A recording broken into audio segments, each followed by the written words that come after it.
Assalamualaikum warahmatullahi wabarakatuh. Bismillah, alhamdulillah, wassalatu wassalamu ala rasulillah, amma ba'du.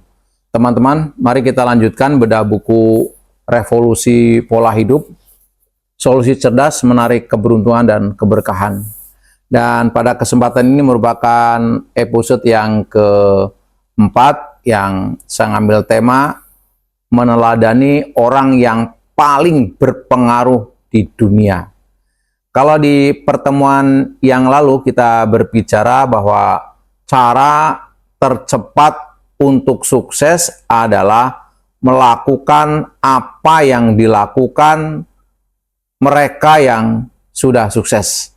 Nah, karena kita ingin meniru, melakukan apa yang orang sukses lakukan, maka kita ngambil model tentu yang model ini nggak main-main, sudah diakui oleh seluruh manusia dalam tanda petik melalui sebuah penelitian. Jadikan dia menjadi model yang terbaik bagi kita. Siapa model itu? Rasulullah Shallallahu Alaihi Wasallam. Saya mengambil sebuah buku yang berjudul 100 tokoh orang yang paling berpengaruh di dunia. Buku ini ditulis oleh Michael Hart. Dia menyampaikan dalam bukunya, dari puluhan miliar manusia di muka bumi, tak lebih 1 juta yang bisa masuk buku biografi dalam arti luas. Dari jumlah itu, kata beliau, cuma 20.000 orang yang hasil upayanya punya harga untuk disebut dalam buku kamus biografi.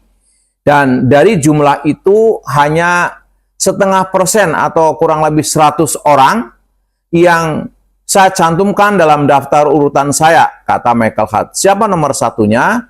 Nomor satunya adalah Nabi Muhammad Shallallahu Alaihi Wasallam. Artinya untuk kemudian menjadikan Nabi Muhammad sebagai orang yang nomor satu yang paling berpengaruh di dunia, bahasa kita tentu paling sukses lah dunia dan akhirat. Beliau telah mengadakan penelitian yang luar biasa. Bayangkan saja, dari miliaran orang diperas menjadi 1 juta, kata beliau. Dari 1 juta diperas lagi menjadi 20.000, dari 20.000 diperas lagi hanya 0,5%-nya, yaitu 100 orang. Dan yang nomor satunya adalah Nabi Muhammad Shallallahu Alaihi Wasallam. Jadi kalau dalam buku ini kita disarankan tadi untuk memodel orang yang paling sukses, tentu saya mencoba menyampaikan kepada teman-teman seperti apa sih gambaran kesuksesan Nabi Muhammad Shallallahu Alaihi Wasallam. Saya akan mengambil beberapa catatan Rasul Shallallahu Alaihi Wasallam sebagai model kehidupan terbaik. Dengan apa? Sifat sidik, amanah, tabligh, fatonah. Ya, kita diperintahkan untuk meneladani Nabi Muhammad agar kita sukses dunia dan akhirat. Nah, meneladani artinya menjadikan beliau sebagai model yang perlu kita tiru dalam hal-hal yang diperintahkan untuk kita tiru. Seperti saat beliau berjuang, belajar, bergaul, kemudian memimpin atau mendekatkan diri kepada Allah Subhanahu wa Ta'ala. Sebagai otokritik buat kita, sayangnya kehidupan Nabi ini belum optimal kita jadikan model atau teladan. Sebagian kita baru sebatas memperingati lahirnya dan mengaguminya. Padahal akan lebih baik di samping kita tentu mengaguminya, tapi kita menjadikan Nabi Muhammad sebagai model dalam kehidupan kita. Nah, dasarnya bukan main-main, tapi langsung turun dari Allah Subhanahu wa Ta'ala. Dalam Quran surat Al-Ahzab ayat 21, Allah berfirman, laqad kana lakum fi rasulillahi uswatun hasanah liman kana yarjullaha wal yaumal akhira wa dzakarallaha katsira.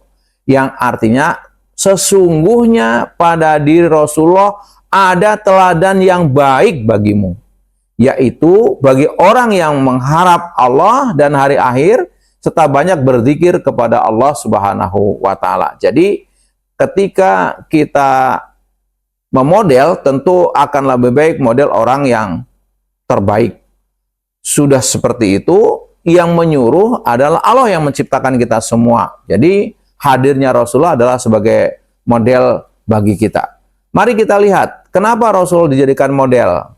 Di samping tadi ada seorang yang meneliti, Michael Hart misalkan, menyampaikan hasilnya bahwa orang yang paling berpengaruh di dunia nomor satu adalah Nabi Muhammad SAW. Kita akan melihat sejarah atau periode perjalanan Nabi Muhammad SAW. Jadi kita akan melihat seperti apa sih perjalanan hidup Nabi Muhammad SAW dari mulai lahir sampai dengan Allah takdirkan dia menghadapnya. Yang pertama, kalau kita lihat periode ya, periode masa kanak-kanak, katakanlah usia 0 sampai 12 tahun, durasi kurang lebih 12 tahun. Ya. Yang kedua, periode entrepreneurship, yaitu antara 12 sampai 37 tahun, kurang lebih 25 tahun. Yang ketiga, periode berkontemplasi dan refleksi, umur 37 tahun sampai 40 tahun, kurang lebih 3 tahun. Dan yang keempat, masa kerasulan, umur 40 sampai 63 tahun, yaitu 23 tahun.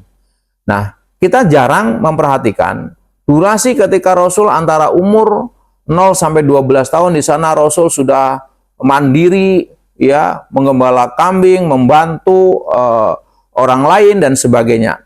Kemudian Rasul juga sudah mulai di umur 12 tahun berdagang.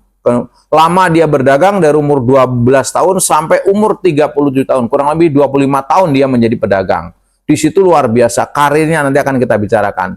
Setelah itu baru dia berkontemplasi, dia merenung tentang masyarakat jahiliyah saat itu, kemudian dapat wahyu, dan Muhammad diangkat menjadi Rasul umur 40 tahun dan meninggal umur 63 tahun.